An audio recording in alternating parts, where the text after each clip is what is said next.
everybody, it's time for Jonesy and Amanda's cutting room floor. Yeah, yeah, yeah. Jonesy and Amanda's cutting room floor. Yeah, yeah. On the cutting room floor today. This is an intriguing story. It sounds like some kind of crazy Goldilocks moment. 4 people were arrested for trying to defraud an insurance company by claiming that a bear had damaged their vehicles. Oh, yeah, fair enough. I mean, terrible. You've got 4 vehicles there and a bear comes and just wrecks them all until they discovered on closer inspection, looking at the CCTV footage, that the bear was a person in a bear costume. You know what gave it away? When it started to vape and went and did some twerking. And had its head off, just like when you go to Disneyland. Yeah. You see Goofy out the back having a smoke. Yes, so all 4 were charged with conspiracy and insurance fraud. You know, whose idea is that? Hey, I've got this great idea. Let's write the cars off. I know. Why don't we say a bear did it? Yeah. I mean, of all the things. Well, Why get someone dressed as a giant wasp? Because insurance companies, they're not run by idiots. They just don't shell the money. No, it's so hard to get a claim across the line that you've got to be so careful. Makes it sound like I'm speaking from experience. It's like those people that say there's hail damage and they say, well, how come it was done from the inside with someone poking around with a broom? But you'd be doing it the wrong way. That's what I mean. Yeah, so that's how they've discovered. People think they can pull the wool over the eyes. It's reverse hail. Yeah. Reverse hail. It's reverse hail. Came from the ground up. Your Honour, I always like the story of Salim Mahaja. Oh, yeah. Tell us that again. So he was the deputy Auburn mayor, and there was a raft. No, deputy mayor of Auburn, not the deputy Auburn mayor. The deputy mayor of Auburn. Yeah. There was a raft of corruption that swirled around him, and it all started with his big wedding. That's the thing. No one would have known much about him, but he showed off with an enormous wedding with helicopters and he's Lebanese, and they love all that. They closed a whole lot of streets, and so people went, "Oh, hang on, you can't do that." Well, he put all these pamphlets out in the a bit of a letterbox drop saying, and it looked official that this street will be closed and your car will be towed. Oh, really? Just because he wanted it for the wedding? For his wedding. And he had fighter jets and all that sort of stuff. And then Salim, put his head up.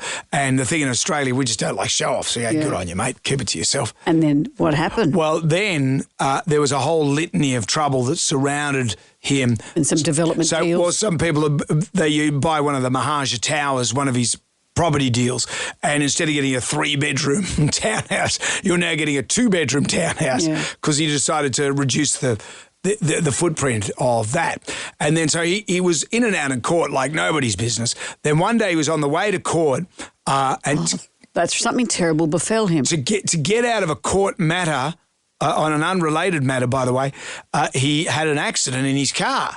So he's driving along in his get-out-of-town Mercedes, T-boned. Yeah. That can happen. You're on the way to a court appearance. What terrible timing. Your mind might not be on the job. He doesn't want to miss court. So what are the chances, though, Salim on the way is T-boned by people he knows? Well, they dressed as bears. And curiously, they missed him the first time around, the first lap of the block. So Really? Yeah, they had to come back and do it again. Oh. Curiously, again, on top of all of that. What? His car was underinsured. So the night before he went, I've got this court appearance tomorrow. I better insure my car for more. I better double the insurance. So double whammy for him. His car is insured and that's great. Yep. And he gets out of a court date. Yeah, exactly. What are the chances? I remember seeing footage of him on a stretcher with his neck in a brace. Yep. It's a risk, isn't it, getting your friends, allegedly, to crash into your car. I just say, what are the chances? That could happen to me and you anytime. Yeah. I've seen you drive. I often look at the traffic lights. This gets me every time. You're the person who's had 10 accidents. Yeah, I know. I've had none. I've had none. But I just always am mindful. I've had none. Because I don't want to be sharing a cell with Salim because you ran into me. I'll say, hey, brother. He's dressed as a bear. You're not here for the hunting, are you? I hear you. I know what you're talking about. It can happen. Coincidences happen all the time. Don't they just? The cutting room floor. Yeah. It's Jonesy and Amanda's cutting room floor. Yeah. What's on the cutting room floor? Have you heard of the tradition of the trad wife? No. This is resurging in America, the trad wife or traditional wife. These are women, and it's thanks to Instagram and all that kind of stuff, that women are dressing up in ye olde worldy clothes, like House on the Prairie kind of clothes, but, without the toilet situation, without the disease of those days. Yeah, and the chore, but there's a lot of chores. Yeah, well, they do their chores, but they still do their chores, I think, in a half-assed kind of a way. Yeah, right. A lot of this came to light. Remember the guy, I can't remember his name now, who was Travis Kelce's teammate, and he said at a Victorian address to women who were graduating from university, and he said to them, your biggest achievement will be being a mother and a wife. This is a big scene. That upset you, didn't it? It upset a lot of people. Yeah. Because let's get all our husbands to earn $4 million a year for kicking a ball, shall we? Because that's the lucky position his wife's in, if you call that a lucky position. But the trad wife has really taken hold. A lot of it's because of social media, because it gives women a chance to say, look at me stirring up a cake mix. Look at me digging in a garden. And also the psychology behind this for a lot of women is life's hard. I'm a bit tired of working, as many of us go through that. I'll pretend my new thing is being a trad wife. It's a chance to give up a little bit. Well, it's pretty easy, really, when you look at it. You just, you don't have to really have any ambition. You just do the chores and make the dinner and wash the clothes. You do that each day. Which a lot of families can't afford to do. You cannot afford to have one family member doing that. Well, this is a story I've been reading about this woman today, a woman who quit her gig, it says, to become a trad wife. She says her husband pays her about $100 a week to cook and clean for him. She's hit back at feminists who've accused her of just wanting a sugar daddy, claiming that they'd be happier as well if they followed suit. This is how it works for them. Her name is Dee. She's 28. Her name is Alyssa, sorry. And she said, my husband employs me to take care of the home. It's the best job I've ever had. Her husband was initially hesitant about her taking on a more domestic role, stating, this is a great quote from him, I honestly thought I wanted a physicist triathlete. That was my mindset. Yeah, right. Yeah, but despite his reservations, he decided to give his 1950s-style romance a go. And here's how it works. Under the arrangement, the professional homemaker is paid $100 a week so she can treat herself to, quote, snacks and coffee, along with the occasional shopping excursion. Her husband said, we got rid of all her credit cards and we opened up new credit cards under my account. Right. So now I can see all of her purchases. Well, I don't. Would you like this? Is this something that secretly you think, Brendan, all men would like? Not at all. My wife, she's got a degree in biomedical science, and she did the uni, she did all the training, and then she decided it wasn't for her as far as working in the world of it. And it used to give us a bit of angst. I said, well, why did you do the degree? And she said, because I wanted to. I wanted to see where it would take me, and it took her to where she wanted to be, and then she ended up not doing it. And then she worked. Like, admittedly, Helen worked in the time I've known her, she's worked for about 5 years. That's the extent, and now she's pretty much retired. But she does other stuff, She's great at providing at the home, and she does a lot of work around the house. She likes painting houses. She goes and fixes up houses and then works on that. But would you like the situation to be where you give her $100 a week and she works for you, as they say here? Yeah. Because there's something, if I was a guy, I think there'd be something very appealing about that. To say, here's your dinner, here's all this taken care of. I'm not spending any money that you don't know. Mm-hmm. Does it go back to something primal of being taken care of? I'd have to wear a cricket box if I started suggesting that. Yeah. But would you secretly like it? No, whatever makes you happy. The old saying, happy wife, happy life. If she wanted to be a biomedical scientist and continue to do that and wear lab coats and save the world. And work long hours, it wouldn't bother me. That's what it's about. Mm. That's what it's like for you and Harley. Mm. That's the same thing. Your job took you to many different places. Our jobs, they're very unique jobs. But he doesn't have the fantasy, I don't think, of being looked after like that. Yeah. Well, it depends. What are we wearing in this fantasy? Let's just drill Remember down when it was Harley's 40th birthday many years ago, and he said as a joke he'd like a community nurse to come and give him a sponge bath, and I said, sure, I'll get him lined up. So you hired a large Samoan guy to come and sponge bath with some steel wool. So that's just fun, isn't it? I know.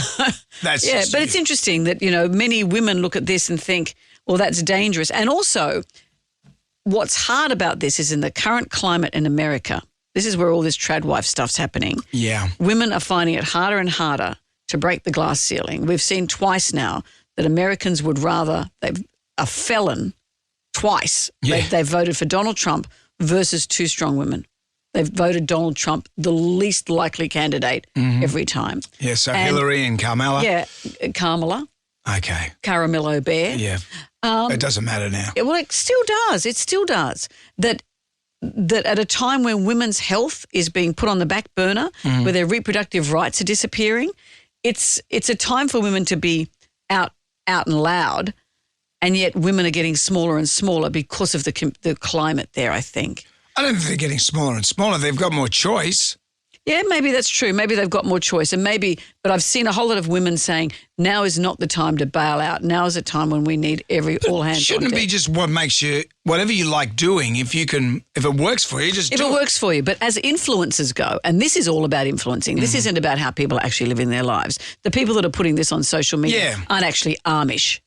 This is just they're being influencers. Yeah. And they are influencing younger women. The Amish life, that'd be all right. I reckon. No electricity. What do you like with a plough? I'd be great with a plough. You have to wear those knickerbockers and grow a big beard and put up a barn. It's not all Harrison Ford. I watched Witness, so Yeah, that's the only thing you've I'm seen. well trained in the Amish way of life. Remember that joke? What goes clip, clop, bang, clip, clop. A drive-by shooting on Amish territory. It's a slow-paced place. Can they use a gun? They'd have a blunderbuss, wouldn't they? Would they? The only thing I remember from Witness Here we is... go. I know exactly what you're going to say. You're going to say something about her nipple. No, I wasn't. You I were. was going to say Look the me in the- elaborate birdhouse. You that were going Harrison to Ford say made. her nipple. But now where we're at it, Kelly McGillis's nipple was Was it what? it wasn't what I expected. Wasn't pleasing enough for you? Yeah, it was So a here you conical are. shaped nipple. Yeah. I just like Comical or conical? conical. It's not pleasing to thine eye. Okay. You know? And here's a guy who says women can be anything they want.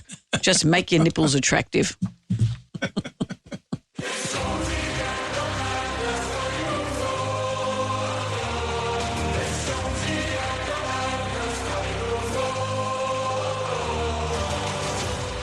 Are you ready for more? What's on the cutting room floor today, Mrs. Muntz? A couple of big questions. You? First one, do you wee in the shower? Yeah, I do.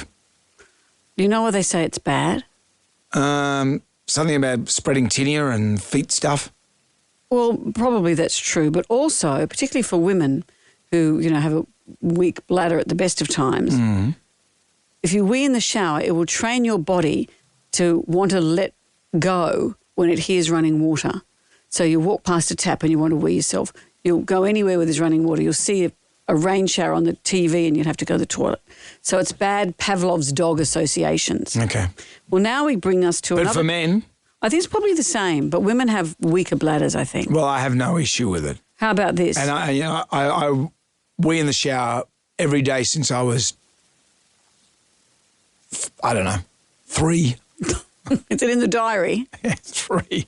Brendan's diary. And I can watch a lot of stuff with water in it. I watched Waterworld and I didn't wet myself. How long do you spend sitting on the toilet? Well, that's the thing, isn't it? If you go in for a toilet session, how long are you in there? I like to just get my business done. But if I take my phone in there and I'm looking on my phone, then all of a sudden you got 15 minutes and then you're crawling like Terminator because your legs have gone to sleep because you've been on the dunny for too long. Well, experts are saying you should not be on the toilet for longer than 10 minutes. 10 minutes? What woman sits on a toilet for 10 minutes? This is a man thing, obviously. Yeah. A US colorectal surgeon has said that scrolling on your phone while you're on the loo could lead to hemorrhoids and weak pelvic muscles. He said people come to him with complaints. One of the areas he has to check deeper is how long they spend on the toilet. When you go to the toilet, it should be between 5 and 10 minutes. That's a long time at the best of times, isn't it? But longer, if you scroll, is where the trouble happens. Because, should I tell you the details? Sitting on the toilet, that position changes the way the blood circulates due to gravity. Right. It means that blood pools in the anus wow. area Okay. and finds it harder to leave the area. This is a one-way valve, the doctor said, where blood enters but blood cannot return easily. So he says we're seeing an increase in the number of people spending longer in the toilet. That's very unhealthy for an anorectal organ and your pelvic floor. Uranus is quite an amazing thing. I was talking to a doctor about it. Absolutely extraordinary. Tell me more. And what it does, it does so many things. Like it releases gas, but it also releases solids. Yeah. Yeah, but, not together. Well, you hope not together when you don't need it. Well, why is it such an amazing thing if that's all it does? But it has taste buds in it. And that's why when you eat a curry, hot foods, it burns. I read that too. Is that true? Taste buds. It'd just be heat sensors, not taste buds, surely. They're like a taste bud. Yeah, well, it's not a taste bud. It's not, ooh, that's sweet. They're going to give it a sugar cube. Well, I've never put a sugar cube up. And when were you talking to an expert about that? You make all this up. You really do. I move in many circles. You'd be surprised to know. So I was talking to a doctor, a rectal surgeon, one time I was at a party, and we were just talking about various things. And I said, what got you into this field? And he just said, well, it's something I've always been fascinated. And I know. Is any of this true? It is true. He said, I've always been fascinated with the anus. And then I was trying not to laugh. And he said, I know. And he let me go. He just went, go on, knock yourself out. And then he explained many things. Like he had one patient. It releases solids and gas. We've heard that. Well, we talked about that. But he also talked about, measuring the size of your anus. See? He must have hated meeting you at that party. You're giggling like a little child. You. Why do you have to measure it? Because it's various sizes of your anus. What to be fitted for what? And he was. Well, you don't need to fit them. And then one of Helen's aunties had to have her anus measured. And I went, well, I know about it because she said this at a family barbecue. And I said, well, I'll step right up. I can feel this because there's a certain You did it? No. No, I could, because people go, I've never heard of that. And I said, well, yeah, because the diameter of your anus is a bit like the cervix in a woman. So the anus has to be a certain measurement. Or else it's not working properly. Or stuff just all falls out. Yeah. And that's why people that,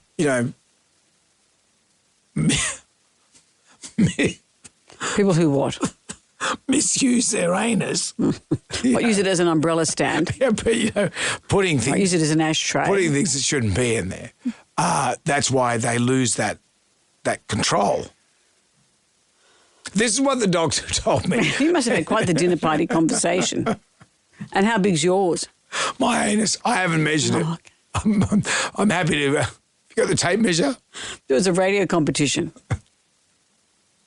I think they're doing it at KISS as we speak. It's Jonesy and Amanda's cutting room floor. Yeah. What's on the cutting room floor today?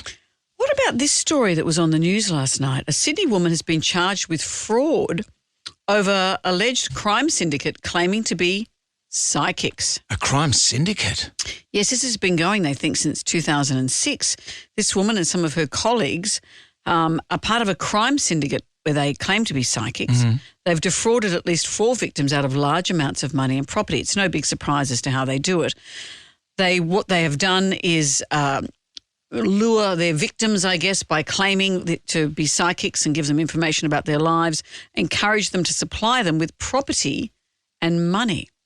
This is the bit I like, is that the police did a raid and they seized tarot cards and crystal balls to see if they were working, perhaps to see, no, this one's a fake. I can't read anything in here. Right, so they ran in there. And seized the tarot cards and they seized the crystal balls as evidence. I don't know what of, because how do you test whether they're working or not and whether you're a fraud or not? Yeah, how do you know? How do you know? Is the Sarge back at the station, he puts it on the desk? Like in those cop shows, you see them dip their finger into the bag of drugs and they sample it. Does the Sarge sit at the desk and say, Aries, icy? Madam Zender. Yeah. And maybe it starts to tell his future like a magic 8-ball. That'd be a good movie, wouldn't it? That would be a great movie. They movie. take possession of this stuff thinking how fraudulent. And then all of a sudden... They've got a card table. And he's posed as a gypsy. That's what happens. They should be paying them more, really. Clearly they weren't using the equipment at the time because they would have seen the cops coming. Aha, that's right. Absolutely. And their magic numbers for the day, 4 to 7 years. I would say jail is on the cards. Oh, nice work, nice work. Somebody seized their balls. I noticed that someone wrote, I thought Alan Jones was in custody. Are you into psychics and crystal balls? When it's good. Oh, what do you mean when it's When good? they tell me good stuff. No, they don't tell you bad stuff, and they don't tell you stuff you don't know. That's what I've always They felt tell you about stuff you want to hear. this. And stuff you want to hear, but stuff you already know. And maybe you're at a crossroads. That's why you've gone to them. Maybe you're at a crossroads. You're a very romantic person. Blah blah blah. Well, they're not going to say, "Hey, 2 weeks from now, you'll be going across a zebra crossing, and you meet someone coming the other way. They will be the love of your life." They're never that specific. No. That's what you want, but you never get that. They talk in riddles and word salad. They're a bit like middle management. Psychics. I see a great future for you.